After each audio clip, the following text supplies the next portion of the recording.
Buenas noches, sean bienvenidos a una edición más del otro lado de la realidad.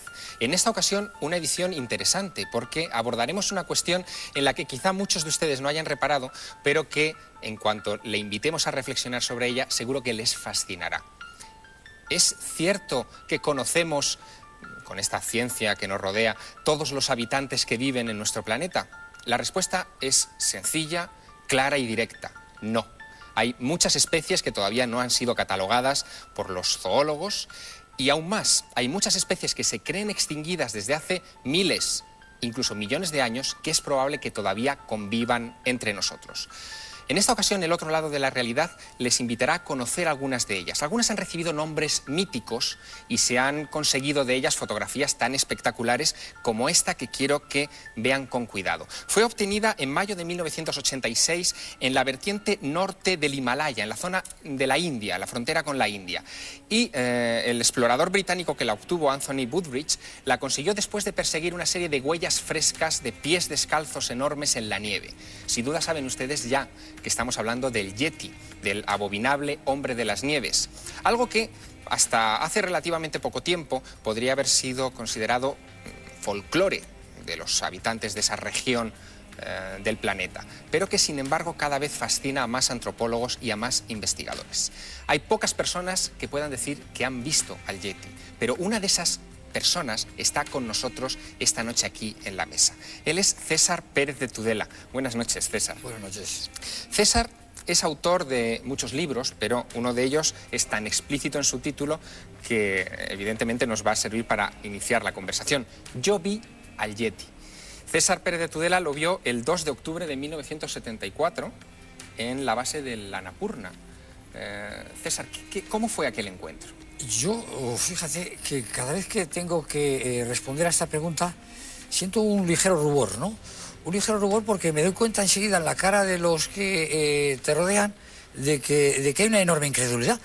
Y claro, el que no tengo ninguna necesidad de recibir credulidad soy yo. Es decir, que para mí me resulta indiferente que los demás puedan creer o no puedan creer. Pero César, tú eres un alpinista consumado, maestro de montañeros, escalador, periodista, miembro de la Real Academia de Doctores de España, es decir, que tu credibilidad en ese sentido está fuera de toda duda. Yo soy una persona seria, sí, pero esta sociedad yo no sé si es tan seria o solo...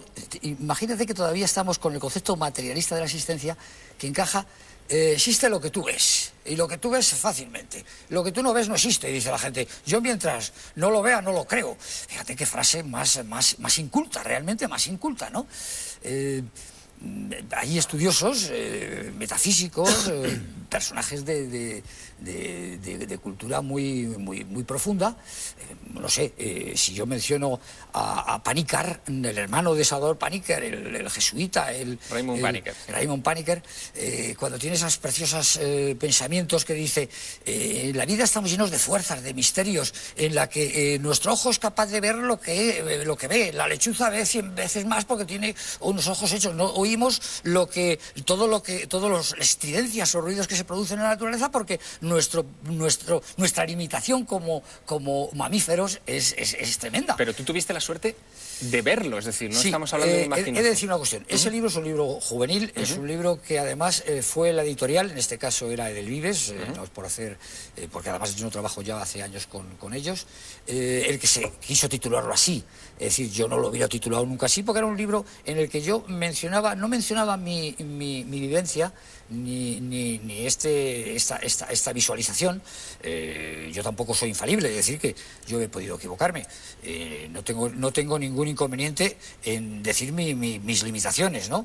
Yo bajaba de la montaña, era una zona baja, ya no era, bajaba de una tentativa solitaria a la Annapurna muy aventurada en aquellos años. Era en el 73. En el 73 era el posmonzón del 73 y yo estaba cruzando el bosque, un bosque cerca del Gandaki, un bosque histórico porque la expedición de la Annapurna de Maurice Hersorg estuvo por esas zonas, y entonces era el atardecer, el bosque era oscuro y yo creo que visualicé, tuve frente a mí a este personaje, del cual yo a lo largo de muchos años pues había, por curiosidad había recopilado un poco todos los datos de personajes no orientales, es decir, no nepalíes o hindúes que viven en las montañas, que pueden estar de alguna forma influenciadas por el budismo. En el budismo, sobre todo en el budismo lamaísta, el yeti es una realidad. Sangalorje, ese santón del budismo, pues en sus escritos confesaba que él había tenido criados yetis. Es decir, ¿Y cómo era esa criatura que te encontraste? Bueno, pues era una criatura grande, peluda, erguida, y poco más podría yo añadir, ¿no? Porque duró poco ese encuentro. Duró ¿no? muy poco el encuentro. Es decir, que es curioso que ante el llamado hombre blanco, homo sapiens, o como quieras llamarle, todo otro personaje se asusta y se marcha. Esa es la realidad. Menos una gaviota gigante en la Antártida que se empeñó en atacarme varias veces seguidas, porque posiblemente me acerqué a donde estaba incubando sus huevos y demás. Todo lo que se diga de que el animal ataca al hombre es en rarísimas ocasiones. Lo normal es que huya, como huyen los hombres cuando ven algo que no... yo me quedé, porque fue la devolución de mi... Yo llevaba ya puesta estas linternas que usamos los montañeros en la cabeza.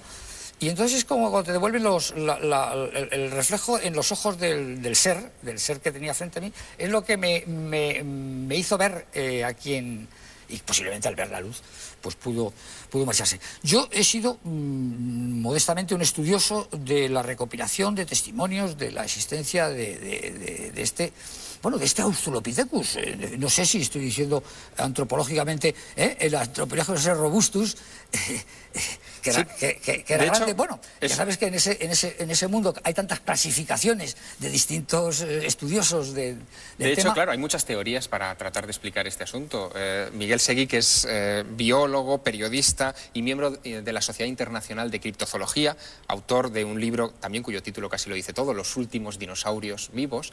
Creo que también muchas de esas teorías hablan precisamente de que el yeti podría ser un eslabón perdido, ¿no? Exacto, sí, realmente hay muchas teorías, porque también parece que hay muchos tipos diferentes de yetis. El del Himalaya, igual que el Sasquatch, el pez grande de Estados Unidos, tiene todo el aspecto, al parecer, de ser un posible digamos, simio, no emparentado directamente con el ser humano, tal vez un Gigantopithecus, un simio que podía medir 2,5 metros, 3 metros, cuyos restos fósiles se han encontrado en China y que murió hace unos 100.000 años, supuestamente sus últimos ejemplares. Pero en otras partes del mundo se han encontrado otros tipos de hombres salvajes que los expertos que han estudiado especulan con que podrían ser descendientes, por un lado, de hombre de Neandertal, en el caso de los que viven en Europa o vivían en Europa, en Siberia, en Rusia, etcétera, y en África, o los que han encontrado en África, que son unos dos tipos diferentes a grandes rasgos, uno más pequeño y otro más grande, serían unos Homo erectus y otros pitecántropos. O sea que el pitecántropo sería más bien de África, según los estudios que han hecho por el tipo de características físicas que tiene, y el del Himalaya podría ser, si es el grande, el Gigantopithecus. Hay pocas pruebas contundentes, digamos, gráficas, en una sociedad gráfica como la nuestra, que nos hablen de la existencia de estas criaturas, pero hay una que fue muy controvertida y que creo que tanto Miguel como César conocen, que me gustaría que examinaran con detenimiento y que ustedes vieran, que es una filmación obtenida en octubre de 1967 junto al río Bluff Creek en California. El cámara estaba en ese momento buscando huellas del Sasquatch, y cuando de repente una criatura extraña, peluda, se cruza en el camino. Parece incluso que se da cuenta de la presencia del cámara, se gira en un momento dado hacia el cámara y continúa caminando. Se ha llegado a decir que esta criatura es una criatura hembra porque se le han detectado unos pechos, está completamente cubierta de pelo y su manera de andar y sus características no se ajustan demasiado a lo que sería un gorila. Tampoco hay gorilas en esa zona, evidentemente en California. Son 952 fotogramas los que se lograron filmar, que han sido objeto de toda clase de análisis. Miguel Seguí, ¿esta puede considerarse una prueba de la existencia de ese Sasquatch, de ese yeti americano o no? Es un indicio muy polémico, porque ha habido informaciones e investigaciones que han apuntado a que era una falsificación por un lado. Incluso ha salido una persona que dijo que había sido el autor del traje, digamos, que era un experto en efectos especiales que había trabajado para el planeta de los simios. O sea, para situar un poco la cosa. Pero por otro lado también se han hecho estudios que ahora estamos viendo en pantalla. El típica manera de andar de este ser es prácticamente imposible de que sea repetida exactamente igual por un ser humano, por el tipo de zancada. César, ¿se parece en algo a lo que tuviste? Podría. Yo no tengo esa claridad en las imágenes están dando un día a plena luz. Yo por lo que yo he recopilado y he preguntado, el Yeti ojalá perviva en los tiempos de hoy, porque claro, de esto que me hablabas han pasado 30 y tantos años, y entonces individuos solitarios que ya no crean grupo social, que ya han sido extinguidos. Realmente yo creo que el Yeti ha sido extinguido por el hombre, parece ser. Yo he indagado en las viejas leyendas serpas y claro, los testimonios es que los serpas, por conflicto de territorio, extinguieron a estos personajes. Yo no sé si llamarlos Menkadmin, como también los llamaron, yetis o... Yo no estoy de acuerdo con eso, ¿eh? Yo creo que, o sea, es un ser, una especie en regresión y que ha desaparecido en muchas zonas, pero hay todavía en la actualidad, tanto el yeti en el Himalaya como el Bigfoot en Estados Unidos, se siguen viendo en la actualidad. O sea, que esté en regresión y que hay zonas donde antes se veían y ahora no, es posible, pero yo creo que todavía, sea lo que sea, permanezca. Y una cosa que quería comentar, que en la observación que has comentado, que tú tuviste la oportunidad de realizar, que fue, has dicho, en una zona boscosa baja, ¿no?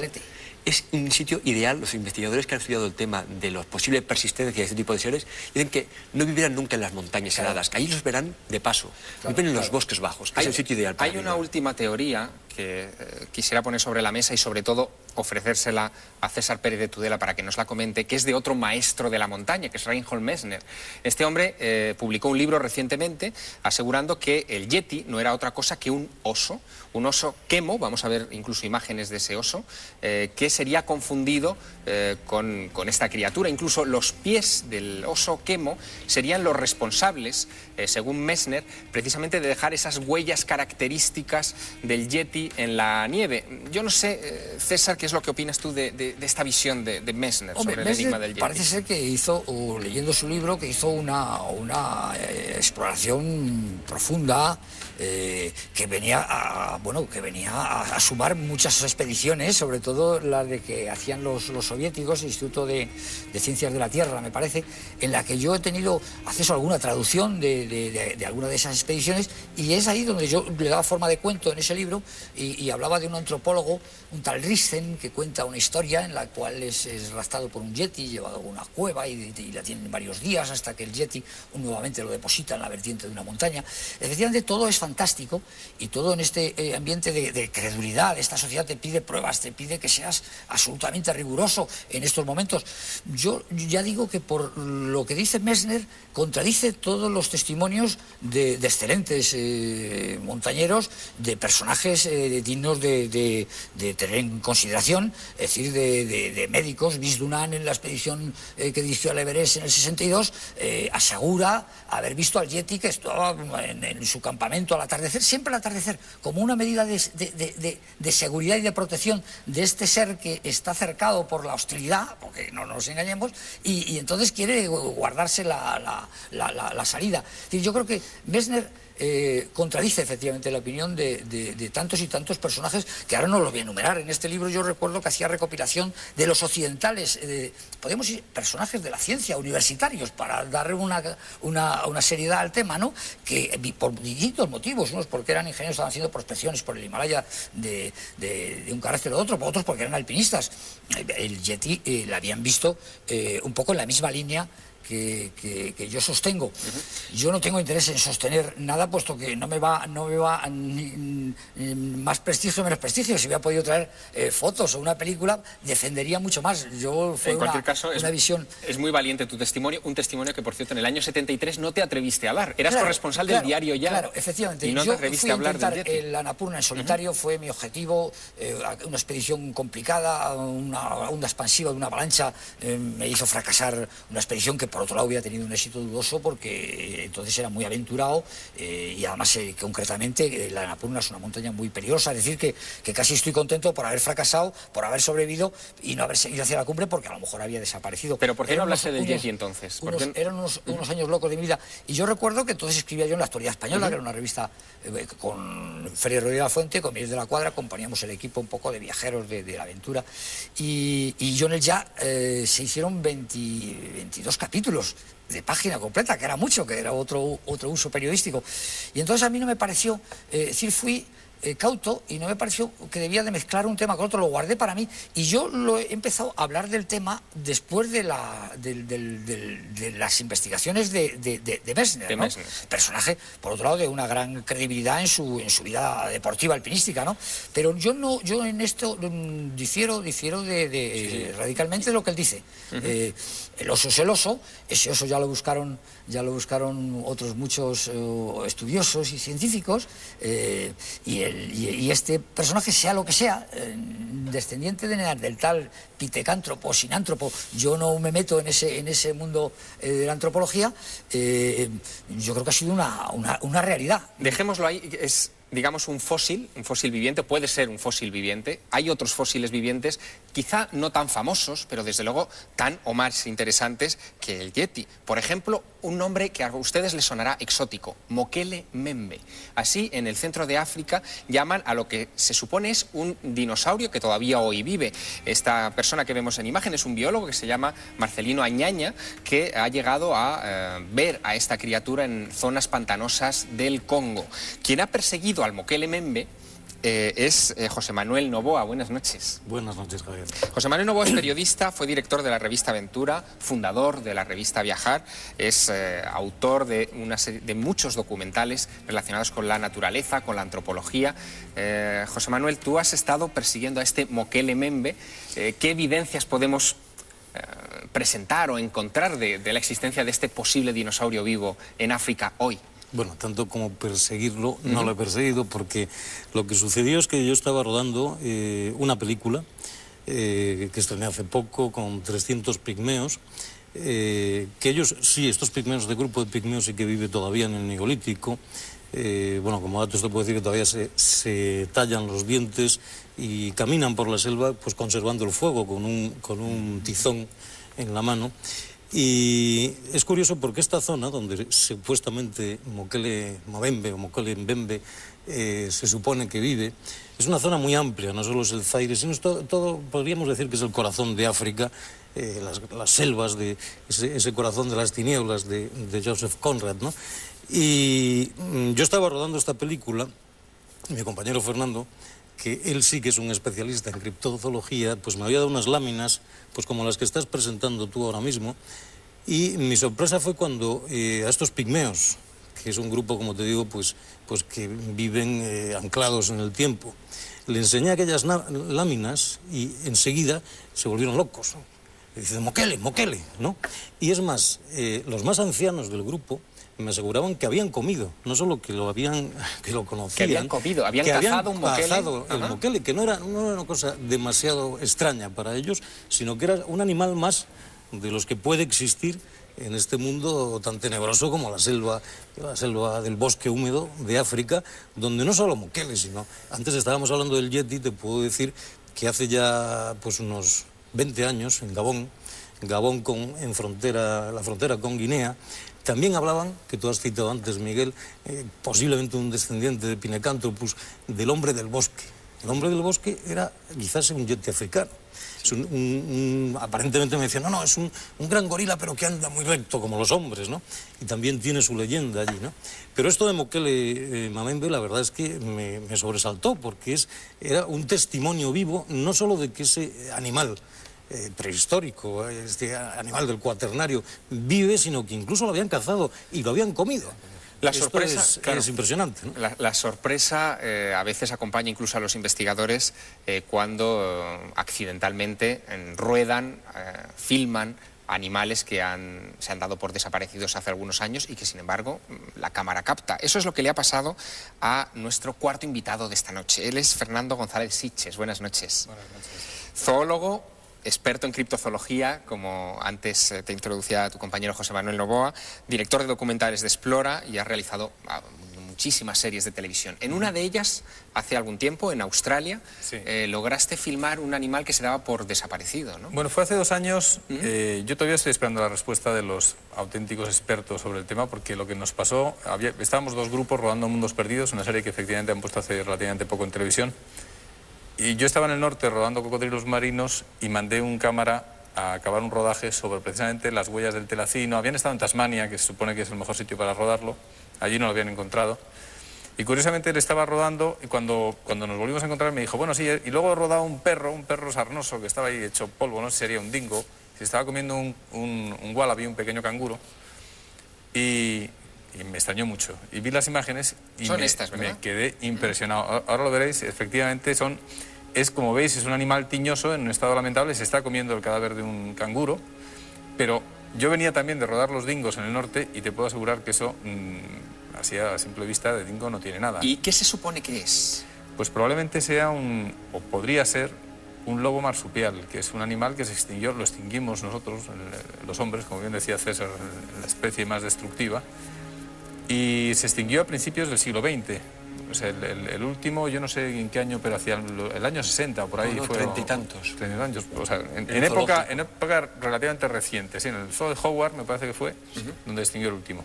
La naturaleza es muy resistente. Quizá sí, en algún reducto perdido además, hayan sobrevivido. Curiosamente allí yo me puse con Ana de la Vega a investigar esto, que es la documentalista, y le dije, oye Ana, pero y mi mujer, la conoces, y le dije, oye Ana, es que yo tengo una duda, tengo estas imágenes y la documentación que me das es casi todos los datos son de Tasmania. Me dijo, no, pero es que en la época de los ingleses, sobre todo a finales del siglo XIX, se hablaba de una variedad que era la Greyhound, de un color más gris, en vez de la librea esta que es más de color rojizo del lobo marsupial convencional, y todos estos Greyhound estaban en la zona de Western Australia, que es justo donde se rodó este. Y curiosamente, además, los últimos avistamientos que se han producido pues desde los años 70 hasta nuestros días, se están produciendo en esta zona, en Western Australia. El tema es enormemente complejo y hemos acudido también a pedir otras opiniones. Hablábamos hace unos días con Óscar Soriano, que es investigador del Centro Superior de Investigaciones Científicas y trabaja para el Museo de Ciencias Naturales de Madrid. A él le preguntábamos también sobre su opinión sobre la existencia del Yeti, si él creía en la existencia del Yeti. Lo que sí existe, y es claro, es la leyenda.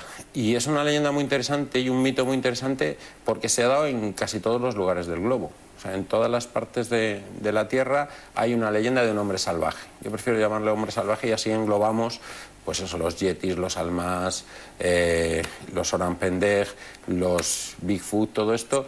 Es una leyenda, ya digo, global, e incluso aquí en Europa e incluso en los Pirineos hay leyendas de hombres salvajes. Uno de los casos favoritos de Óscar Soriano es el de un pez extrañísimo que fue capturado en Tailandia y que nos muestra con detalle. Bueno, es un pecilta, que el nombre científico es Regalecus glesne, fue pescado en el Mekong, en el delta, me imagino, en la época en que estaban los norteamericanos con todo el tema de la guerra de Vietnam. Mide 8 metros, es un tamaño bastante llamativo para lo que suele medir este animal, y que, bueno, cuando estuve en Tailandia compré esta foto porque siempre había tenido la foto con peor calidad, ¿no? Esta no es excesivamente buena, pero es de las mejores. Y es que este pez en particular me interesó mucho por la similitud que tiene con los dragones chinos, estos que sacan en las festividades, ¿no? Sobre todo la cabeza, con ese ojo verde. Luego tiene unos barbillones parecidos a los que sacan también los dragones chinos. Y tratando de explicarnos el origen de ese mito del dragón, en particular el dragón oriental, que es muy diferente al mito del dragón occidental, pues una de las causas de que surgiera ese mito pues podría ser achacable a este pez, aunque también se habla del cocodrilo del Siam. Con imágenes como esta, inevitable, desde luego, era hablar de serpientes marinas. Óscar Soriano nos daba su versión de dónde podía haber nacido el mito de las serpientes marinas. Antiguamente muy fácil fue que lo confundieran con serpientes marinas, es decir, lo que hablaban hablaban como si hubieran visto una serpiente marina, posiblemente hubiera sido un calamar gigante o unos restos de estos calamares gigantes. Ahora existen en gran cantidad de mares de todo el mundo, ¿no? Tiene una distribución a ambos lados del Ecuador, desde la zona templada a la zona ecuatorial, tanto por el norte como por el sur, y esa distribución es amplia por todo el mundo, o sea que son muy conocidos en la actualidad. De calamares gigantes, de estas criaturas de los abismos que han sorprendido a la ciencia en estos últimos años, hablaremos después de la publicidad, justo después de que hayamos hablado con César Pérez de Tudela. Muchas gracias, César, por estar esta noche con nosotros. Abordaremos otro de los grandes enigmas de la zoología. Les esperamos.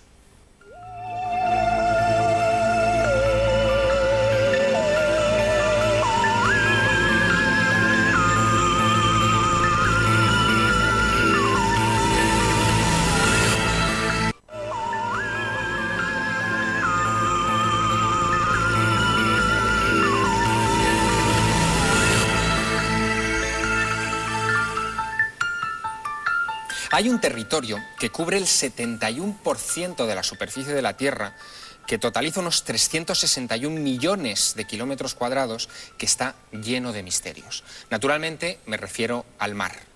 En el fondo de los océanos pueden existir especies de las que no tenemos no solamente noticias, sino que ni siquiera nos imaginamos. Algunas de ellas han comenzado a emerger en estos últimos años y han sorprendido a los científicos. La más notable de todas ellas, desde luego, son los calamares gigantes. En España se han capturado casi un centenar de estos ejemplares en las costas de Cantabria. Hay una organización allí en el norte peninsular, que es la CEPESMA, la Coordinadora para el Estudio y Protección de las Especies Marinas, que lleva años recogiendo cefalópodos de grandes dimensiones, como estos que vemos en imagen, que pueden tener 10, 12, 15 metros. Los expertos hablan del Architeuthis dux como uno de los nombres para una de las muchas especies de calamares gigantes que existen y que podrían alcanzar hasta los 20 metros. ¿Se imaginan? Un calamar gigante de 20 metros, tentáculos de 8 metros, una especie que nace teniendo 2 milímetros de tamaño y que puede alcanzar esa longevidad, esa magnitud en apenas 4 años de vida. Fernando González Sitges, nuestro zoólogo, ha estado investigando este asunto de los calamares gigantes, incluso ha hecho esfuerzos por tratar de filmar uno vivo, que hasta ahora no hemos tenido suerte con ello. Es el reto ahora mismo de la comunidad internacional y desde luego de los expertos en oceanografía y mucho más en cefalópodos, es intentar ver por primera vez en la historia. Se sabe que este es el invertebrado más grande del mundo, se les ha visto muertos y de hecho la mayor colección del mundo de calamares gigantes la tiene Luis Laria, un gran amigo, que es este señor que lleva el CEPESMA. Sí, en Luarca. Y lo tiene en Luarca, en España. Bueno, en España era un lugar, efectivamente, lo es todavía, el lugar ideal para rodarlo, porque todavía no se ha visto nunca vivo uno. Y eso es lo apasionante de este tema, es que hay una carrera internacional, sobre todo entre anglosajones y nuestro pequeño granito de arena que hemos puesto aquí los latinos, en Asturias, perdón, por ser los primeros en conseguirlo. Este verano, por ejemplo, se van la National Geographic a intentarlo por segunda vez. Ellos suelen ir a las cimas que hay en Kaikurua, en Nueva Zelanda. Se van con un experto que hay allí, el doctor Oshii, y ya lo han intentado una vez poniendo cámaras a los cachalotes, unas cámaras especiales de alta tecnología desarrolladas por el Instituto Tecnológico de Massachusetts, y consistía en ponerles una cámara, una especie de torpedo, a los cachalotes en el lomo, porque los cachalotes son los únicos predadores conocidos que tienen estos calamares gigantes, y esperando que cuando el calamar se metiera en el abismo a atraparlos, porque son animales, y ahí está su dificultad, que viven entre 1.200 metros hasta 300 metros más o menos, que es cuando suben por la noche a capturar sus presas, peces pequeños. Bueno, pues el caso es que le pusieron la cámara esta a los cachalotes, y lo que pasa es que los cachalotes son animales muy inteligentes, y entonces en cuanto notaron algo raro, el primero de ellos pues enfiló hacia el barco y se dejó la cámara justo en la quilla del barco, pasó y dejó la cámara allí. En la segunda cámara, entre dos de ellos se frotaron y también la soltaron. No pudieron, o sea, no funcionaba realmente su idea, ¿no? Aquí en España nosotros lo hemos intentado, pero por desgracia yo creo que al día de hoy sin un submarino tripulado, un submarino de profundidad, es casi imposible. Nosotros estuvimos cerquísima, tan cerca como que a 300 metros de una de las cámaras, que estaban suspendidas con unas boyas especiales. Un arrastrero enganchó un calamar gigante, atrapó con su red a un macho, que además son más escasos, son más raros, y nos lo puso en cubierta. Pues probablemente sea el calamar gigante, los tejidos más frescos que ha conseguido la ciencia hasta el momento, pero claro, no es lo mismo que verlo vivo. Decían los científicos y siguen diciendo que un minuto de rodaje de un calamar gigante multiplicaría por 30 lo que se sabe hasta ahora de todos los que se han recopilado durante prácticamente un siglo. Calamares gigantes que no solamente se han encontrado en Cantabria, en aguas españolas, también en el sur de España, en la zona del Estrecho también se han capturado, y en Canarias también. También, como decía Óscar, que le hemos oído hablar, que también vino en la expedición antes de la proyecto publicidad. Kraken, el calamar prácticamente, el calamar gigante, sea una o más especies, son Architeutis, pero el Architeutis dux es concretamente el del Atlántico Norte, pero se especula que pueda haber más de una especie. Por ejemplo, estas imágenes que estamos viendo son calamares gigantes que se encuentran en un acuario, el Aquarium Finisterre de La Coruña, pero ya hay muchos lugares de España que conservan estos calamares en unas soluciones especiales, ¿no? Sí, en concreto ya estamos viendo dos tipos distintos de calamar. Está el Architeutis, que es este que estamos viendo en este momento, y otro que antes han salido Ángel Guerra y su equipo, quizá los mayores expertos en calamares en España ahora mismo, que también manejaban otra especie, que es una que tiene ganchos en vez de ventosas, que tampoco se ha visto viva nunca y que también la hay en Asturias, en el caladero de Carrandi. Hay cosas sorprendentes, por ejemplo, tienen ojos luminiscentes, ¿no? O tienen como la bioluminiscencia en el abismo es el 90% de las especies conocidas, y probablemente sea extrapolable a las no conocidas, tienen bioluminiscencia. Y en el caso del taningia, que tiene los ganchos, tiene las dos mazas tentaculares, los tentáculos, digamos, más largos. En el extremo, en vez de tener una ventosa, lo que tienen son dos órganos bioluminescentes enormes. Pero vamos, en el abismo hay tal cantidad de bioluminescencia que en muchos casos ha habido confusiones de militares. En concreto, por ejemplo, yo recuerdo en la Segunda Guerra Mundial he leído que se llegó a torpedear zonas porque se creía que había submarinos por la noche, porque empezaba a verse que había luces en la profundidad, y eran unos peces pequeñitos que se llaman fotoblefarón, que tienen al lado en los párpados, tienen luces con las que se comunican. Es curioso que saques este asunto de los militares, porque precisamente tenemos un documento sonoro que procede de fuentes militares, de la Marina de los Estados Unidos, que en 1997 tuvo la suerte de grabar algo muy curioso. Colocando un hidrófono a gran profundidad, a unos 3.000 kilómetros de la costa norteamericana, ya en el Pacífico Sur, lograron captar un sonido de algo que estaba a 5 kilómetros del hidrófono y que, según los estudios posteriores de la Marina, no era una ballena, no era un pez conocido, desde luego no era un vehículo ni nada fabricado por el hombre, y lo que creen que es el sonido de un calamar gigante, una especie de saludo, vamos a decirlo así, de un calamar gigante. Me gustaría que lo escucháramos con atención.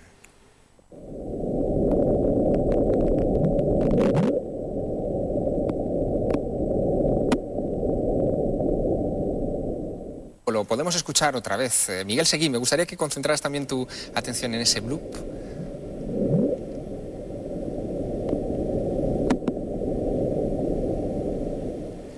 Se escucha el sonido de fondo del mar y después ese... bueno, no sé cómo llamarlo, ¿no?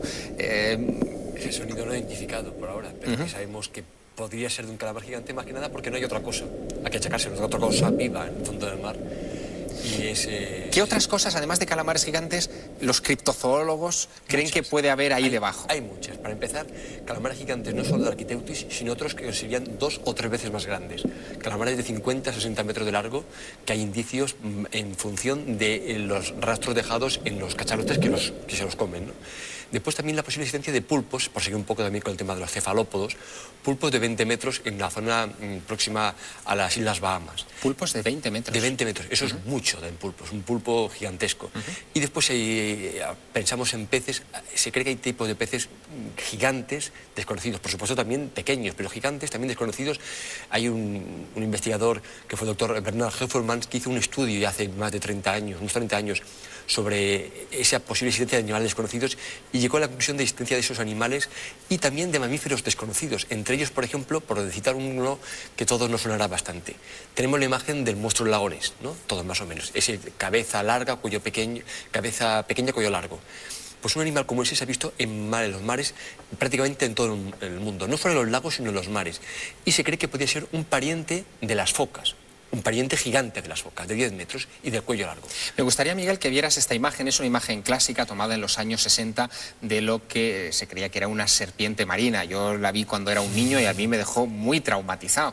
Se ve a este señor, Le Serrec, en una barca en Australia, y de repente en una zona baja aparece esto, por debajo de la barca. Esto, y es muy grande, además. Muy grande. ¿Esto es real? ¿Es un fraude? Bueno, como siempre en la foto nunca tenemos la seguridad absoluta, pero se ha especulado bastante con que hay muchos aspectos para tener en cuenta, para pensar que podía ser real, pese a las contradicciones que después ha podido haber, ¿no? ¿Qué es? Eso es lo que no sabemos. Seguramente, si es algo, sea algún tipo de pez desconocido. Sí he especulado que podría ser algún tipo de seláceo. Es una familia de peces, ¿no? Pero bueno, eso lo de menos, porque realmente con esto no se puede decir demasiado. Pero eso decía antes, que peces desconocidos de gran tamaño, de 15, de 20 metros, seguramente hay. Se ha hablado también, por ejemplo, de la posible persistencia en la actualidad, y espero no asustar a nadie y que le fastidie los baños en la playa ahora que estamos en la época apropiada, pero de tiburones emparentados con el tiburón blanco, que sería el carcharodón megalodón, supuestamente extinguido hace ya varios decenas de miles de años, pero que ha habido apariciones de tiburones gigantes que podían corresponder a ejemplares vivos todavía en la actualidad, de estos superdepredadores marinos. No pudimos evitar, Miguel Seguí, pedir una opinión autorizada también sobre este tipo de cosas a el doctor José Manuel Reverte Coma. Él, a sus 83 años de edad, es uno de los antropólogos forenses más prestigiosos de nuestro país. Tiene un museo con su propio nombre en la Escuela de Medicina Legal de la Universidad Complutense de Madrid, y hasta allá fuimos para pedirle su opinión sobre por qué nos fascinan a todos estos relatos de animales extraordinarios. Siempre el ser humano ha buscado lo fantástico en todas las culturas. Yo he estudiado mucho los grupos humanos del mundo entero, desde Oceanía hasta Siberia y aparte pues América, por supuesto, y África, ¿no? Y siempre me he encontrado en Panamá, por ejemplo, que existían las tuliviejas, el pata de cabra, es decir, eran seres fantásticos y que no existían, claro, pero que se imaginaban ellos con una seguridad tan cierta que era increíble que no fuera la verdad. Siempre sale para relucir por esta época el famoso monstruo del lago Ness, con lo cual se ha pensado, que se creía que existían todavía restos de algún pasado muy remoto, de hace millones de años, metidos en algún lugar, escondidos, de tal manera que el ser humano los veía de vez en cuando, ¿no? Al doctor Reverte Coma también le preguntamos por algo que ha estado flotando sobre esta mesa de trabajo esta noche, y es la posibilidad de que hayan sobrevivido fósiles vivientes en nuestros días. El celacanto, por ejemplo, que el celacanthus, que es un animal, un pez que tenía que haber muerto ya hace 60 millones de años. Sin embargo, en el Mar Rojo se encuentran todavía. Son peces fósiles, pero vivientes. El fósil viviente humano también existe. Por ejemplo, el neandertal existe también. Usted no tiene más que ir a darse una vuelta por Australia, como yo he hecho, y he recorrido todo el desierto de Sturt, desde toda la parte de Tasmania hasta todo lo que es la península de York y Queensland, y sobre todo el Golfo de Carpentaria y Ayers Rock. Y me han acompañado cinco neandertales, porque yo me creía que estaba entre ellos. Son los tipos aspecto más feroz que se puede imaginar, horribles, feos, pero son la gente más bondadosa y más cordial que usted se puede imaginar. También le preguntamos por algunas curiosidades criptozoológicas españolas. En los años 70 y principios de los 80 se capturaron algunas especies muy curiosas, como el pez diablo, en aguas españolas. Bien, el doctor Reverte Coma tiene en las vitrinas de su museo uno de los ejemplares de ese pez diablo y nos da su opinión al respecto. El hombre diablo o pez diablo simplemente es un animal marino, un animal que existe en el mar, pero tiene esa forma rara. Luego lo recortan también un poco más, también por si acaso, y se lo venden a usted como si fuera un monstruo terrorífico, ¿no? Y no, es simplemente un animal. El pez diablo, la verdad es que hay especies sorprendentes por ahí fuera, especies que no nos invitan desde luego a bañarnos mucho este verano en el mar, Miguel Seguí. Yo voy a seguir bañándome, con el calor que hace vale la pena bañarse. César Pérez de Tudela, de los que estamos en la mesa, eres el único que has tenido la suerte de encontrarte con una de esas criaturas extrañas. Creo que como mensaje final está bien decir que hay mucho ahí fuera que seguir investigando y que seguir explorando, ¿no? Claro, estamos rodeados de misterio. Nosotros mismos somos un misterio hasta para nosotros mismos. Hablábamos del Yeti, pero lo que hay, vosotros lo sabéis mucho mejor que yo, lo que hay debajo, en las profundidades del mar. Oye, me ha gustado mucho ver al profesor Reverte también tan optimista y diciendo realidades tan rotundas como los neandertales en en Australia. Yo creo que estamos rodeados de misterio. El que pretenda decir que ya lo sabemos todo es un ingenuo que no es sabio. Somos ignorantes de casi todo. Y bajo ese lema pues tenemos que seguir estudiando, investigando y viviendo en la vida, que lo que es una preciosa fantasía. César Pérez de Tudela, José Manuel Novoa, Fernando González Sitges, Miguel Seguí, muchas gracias por acompañarnos esta noche a esta mesa del otro lado de la realidad.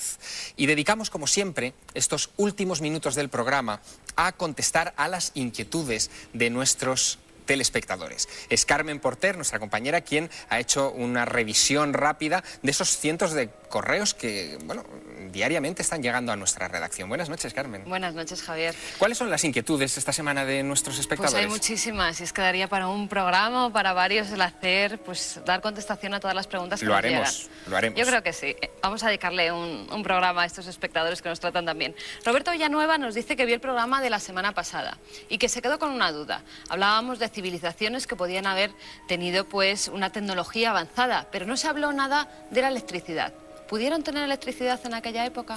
Pues hay alguna prueba bastante interesante al respecto. Por ejemplo, la pila de Bagdad. En el Museo de Bagdad, en Irak, se conserva todavía hoy esa vasija de barro que dentro tiene unos electrodos, tiene aproximadamente unos 1000 años y todavía hoy es capaz de generar 1,5 voltios de electricidad. Es decir, que sí, por lo menos para dorar metales y para, digamos, algún tipo de decoración elemental sí que se utilizaba la electricidad. ¿Qué más preguntan?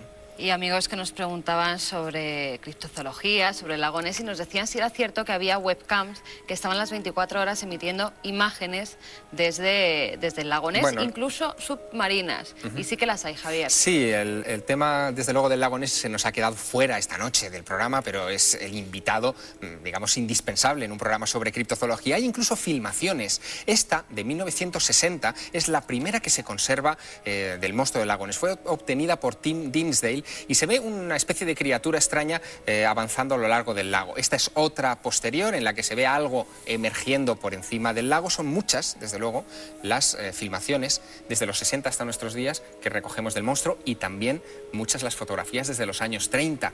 Pero lo curioso, Carmen, que es creo lo que nos vas a presentar, es que bueno, hay mucha gente vigilando el lago Ness las 24 horas del día y se puede ver el resultado de esa vigilancia a través de Internet. Sí, se puede ver a través de una página que es lochnes.co.uk/livecam.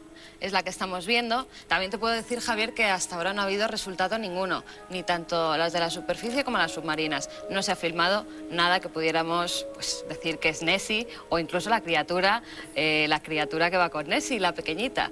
Porque hay en muchas fotografías que salen dos, lo que sería la madre y el pequeño Nessie. Caramba, bueno, misterio sobre misterio. Desde 1880 hasta nuestros días, el monstruo del lago Ness ha sido visto unas 3000 veces, pero muchos todavía siguen dudando, desde luego, de su existencia. Carmen Porter, si nuestros espectadores quieren enviarnos información o esas preguntas a las que les damos respuesta aquí, ¿a dónde deben dirigirse? Tienen dos vías de contacto. Una de ellas es a través del correo electrónico, que es el otro lado de la realidad, @telemadrid.es, y también si nos quieren enviar sus cartas, sus postales, que ya nos ha llegado alguna, las comentaremos en próximas semanas, lo tienen que hacer al otro lado de la realidad, Telemadrid, Paseo del Príncipe número 3, 28223, Pozuelo de Alarcón, Madrid.